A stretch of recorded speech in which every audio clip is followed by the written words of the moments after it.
I'm building a truck camper in my garage. But why does it have this slit in it right here and these holes through it?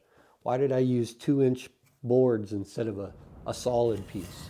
And why does it have this single diagonal board that goes all the way to the top and all the way to the bottom?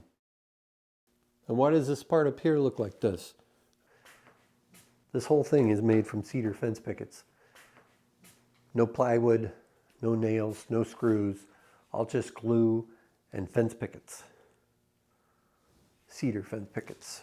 So the original design I had to do plywood as a base and then build cedar framing from that connected to the bases didn't work. And I abandoned it and went all with cedar, which was a setback.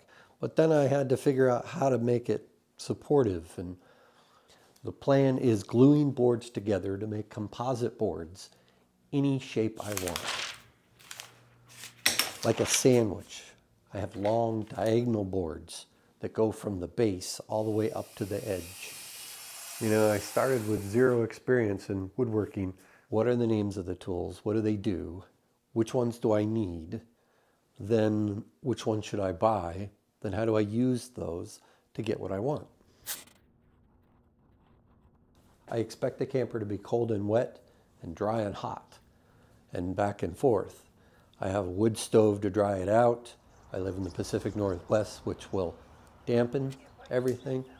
And my moisture plan is basically the opposite of keeping moisture out, but anticipating that it will get into every nook and cranny.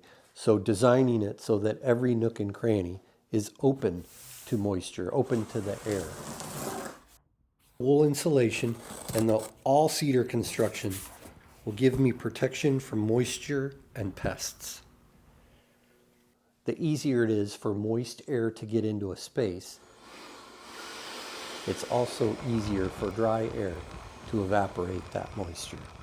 Think of it as opposite of a vapor barrier. So one of the reasons for the slits is I was worried about wood movement. I worried about my composite boards coming apart when all the wood was wet. Never soaking, but I expect the wood to get damp. I expect it to expand. I did some tests. I don't know if this will work, but in my mind, having these slits and using the 2-inch boards instead of a solid piece of board, the solid board could come apart if it expanded too much. Of course, it's always about strength versus weight. Strength isn't much of a problem. If I just keep adding enough wood, then eventually it'll be strong enough, but then of course it'll be too heavy.